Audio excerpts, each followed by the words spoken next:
काम कंप्लीट करके आप पैसा भी नहीं दे रहे हैं, लोगों को चुटिया बना रहे हैं। आप तुम्हारा सर्वे होते कितने दिन हो गया, आज तक पैसा दिया किसको?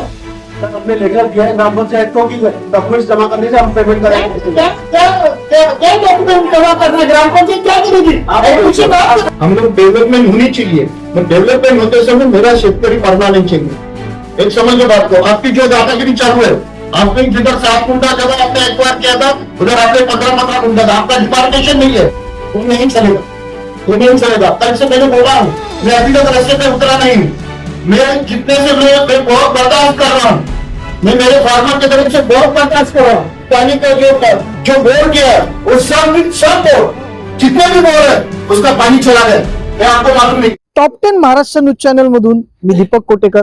गेल्या काही दिवसांपूर्वी आपण एक बातमी दाखवली होती, त्या बातमीला महाराष्ट्रात प्रचंड प्रतिसाद मिळाला, पाहुणे असंख्य, पोसती मराठी। आता बुलेट ट्रेन हा प्रधानमंत्री नरेंद्र मोदी यांचा ड्रीम प्रोजेक्ट आहे। हा प्रोजेक्ट पालघर इथून जात असताना पालघरच्या आजूबाजूची जी काही गावं आहेत ती आता बाधित झालेली आहेत, रस्ते दुरावस्थेत बदललेले आहेत, बोरिंगचं पाणी गढूळ झालेलं आहे। इतकंच नाही तर लोकांच्या घरांना तडे गेलेले आहेत। अशा प्रकारे बुलेट ट्रेन साठी ब्लास्टिंग होते। या विरोधात आता आगरी सेना पुढे आलेली आहे आणि आज कलेक्टरांसमोर यांचं म्हणणं मांडलेलं आहे। जाणून घेऊ आपल्यासोबत गावकरी आहेत, खरंच या सगळ्या गोष्टींवरती ते संतुष्ट आहेत का? आज जे काही तुम्ही तुमचं म्हणणं त्या ठिकाणी मांडलेलं आहे, काय म्हणणं होतं, तुम्ही काय म्हणणं मांडलं आणि अधिकाऱ्यांनी त्याला काय उत्तर दिलेलं आहे? एवढं डिसेंबर पासून हा ब्लास्टिंगचा विषय किंवा घरांचा विषय चालू आहे। काहीकांचा आम्ही गावकऱ्यांचा रोष पण आहोत, कारण की आम्ही आज ग्रामपंचायतवर आहेत, तर पदभार सांभाळताना लोकांच्या समस्या पण एवढ्या आहेत।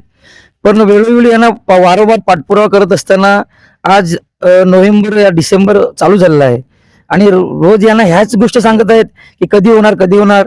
आणि त्याच पद्धतीने आगरी सेनेचे उपाध्यक्ष जे आहेत कैलास काका, यांना पण या गोष्टी कळल्या गेल्या, त्यांनी पण त्या गोष्टीचा सर्वे केला आणि सर्वे केल्यानंतर त्यांना एक असं कळलं गेलं की शेतकऱ्यांचं किती मरण होत आहे, घरवाल्यांचं किती मरण होत आहे, असं या आता मीटिंग मध्ये कळते। तुमच्या देखील घरांना तडे गेलेले आहेत, किती वाजता ब्लास्टिंग होत असते ही सगळी? सकाळी 5:45, 6:30, 7:15, 7:30 या दरम्यान, म्हणजे टायमिंग फिक्स नाही त्यांचं, ह्या दरम्यान ब्लास्टिंग रोज आहे। आणि संध्याकाळी बघायला गेलो ना तर एक 10:30। मग स्ट्रक्चरल ऑडिट जेव्हा झालं तेव्हा तुमच्या घराचं देखील झालं होतं? नाही। मग दुसऱ्यांदा जेव्हा आगरी सेनेने जे स्ट्रक्चरल ऑडिट केलं त्याच्यामध्ये तुमचं ऑडिट झालं? हो, त्याच्यामध्ये ऑडिट झालं। मग त्या ऑडिट रिपोर्ट मध्ये काय आलं? C1 आलं। आता ऑडिट रिपोर्ट मध्ये C1 कॅटेगरीचं त्यांचं घर आहे, अशा घरामध्ये ते कसे राहू शकतात? आपल्यासोबत त्यावेळेला सरपंच आहेत, तुम्ही वरती तुमची बाजू मांडण्याचा प्रयत्न केला, तुम्ही असं सांगितलं की भविष्यात जर ह्या गोष्टी झाल्या नाहीत तर तुम्ही आमरण उपोषण करा।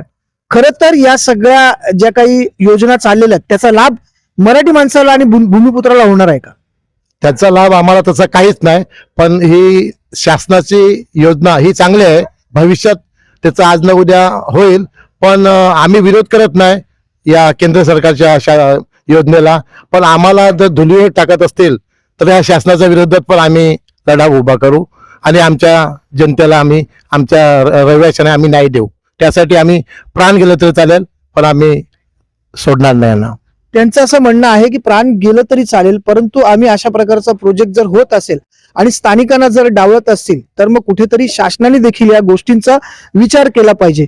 आगरी सेनेची आता काय भूमिका असणार आहे? मोदी साहेबांचं हे ड्रीम प्रोजेक्ट आहे आणि त्याला सर्व जनतेचा हे आहे आणि सर्व जनता त्याच्यासाठी सगळे प्रयत्न करते की बाबा हे प्रोजेक्ट पूर्ण झालं पाहिजे। पण ह्याच्याकडनं शासनाकडनं थोडासा त्रास होतोय, पण त्याच्यापेक्षा जास्त बुलेट ट्रेन वाल्यांकडनं होतोय। बुलेट ट्रेन म्हणजे एलएनटी वाल्यांना आम्ही चंदनसार मध्ये दणका दाखवला, म्हणजे आमच्या इकडच्या भूमिपुत्रांना त्यांनी पोलीस स्टेशनला बोलवून दादागिरी वगैरे केली। मी स्वतः जेव्हा पोलीस स्टेशनला गेलो आणि सांगितलं की हे एलएनटीचं काम आहे, सरकारचं काम नाही आहे, सरकारने एलएनटीला काम दिलेलं आहे आणि एलएनटी जर लोकांना त्रास देत असेल आणि एलएनटीमुळे लोकांना त्रास होत असेल, धूळ आणि माती, आणि जर आमच्या मागच्या रोडला, माझ्या घराच्या मागे जो रोड आहे तिथे 1.5 फूट धूळ झालेली, चिखल झालेला, आणि लोकांनी विरोध केला की लोकांना पोलीस स्टेशनला बोलून दादागिरी करायचे हे एलएनटी वाले। ते मी त्यांना 8 दिवसाची नोटीस दिली आणि 8 दिवसात तो रोड करून दाखवला। तसंच आता 8 दिवसाचं काकांनी इकडे त्यांना हे दिलेलं आहे. 8 दिवसामध्ये जर तुम्ही हे सगळं काम केलं नाही आहे तर मग आगरी दणका यांना दाखवणार आणि आगरी सेनाचे पालघर जिल्हा महाराष्ट्राचे उपाध्यक्ष कैलास पाटील काय आहेत ते ह्यांना माहिती पडेल. आगरी सेना काय आहे हे आगरी सेना दाखवून देईल. आता काय फरक पडलेला आहे? आता मी आजपर्यंत बऱ्याचशा न्यूज चॅनलला मी माझी मुलाखत दिलेली आहे. त्याच्यामध्ये मी प्रत्येक वेळेला बोललेलो आहे की हे मोदी साहेबांचा ड्रीम प्रोजेक्ट आहे, पण या ड्रीम प्रोजेक्टमुळे आमची ड्रीम घरं धोक्यात आलेली आहेत.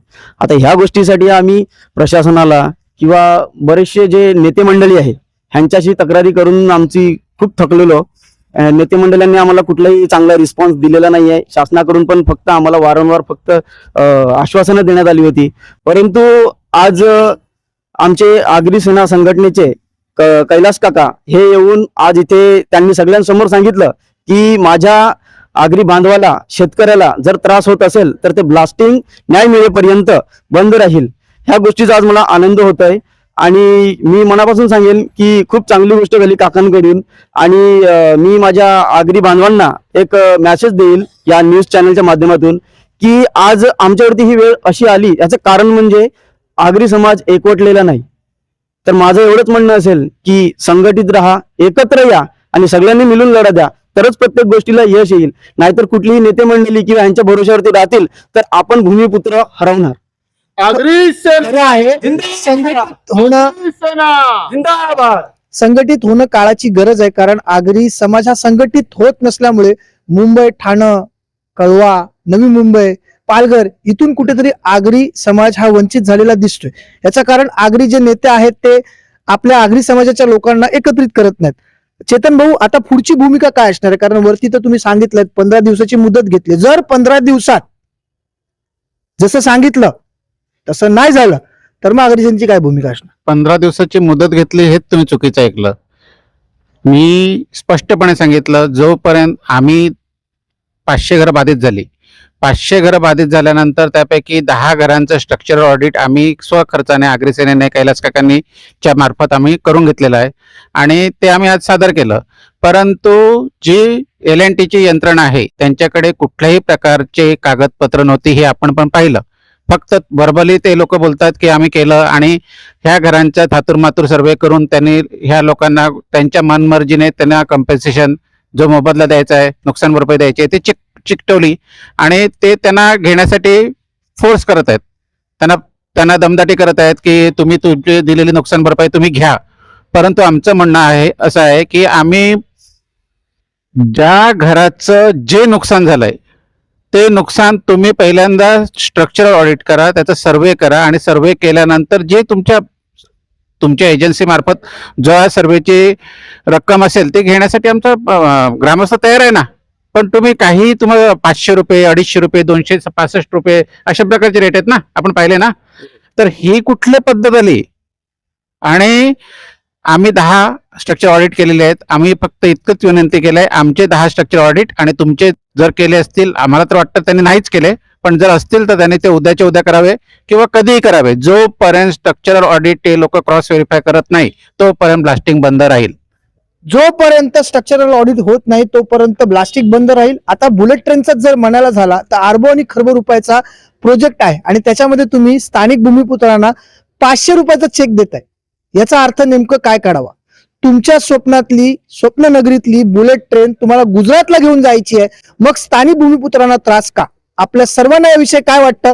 कमेंटच्या माध्यमातून आपली प्रतिक्रिया आम्हाला जरूर कळवा. Top 10 Maharashtra news, Palghar.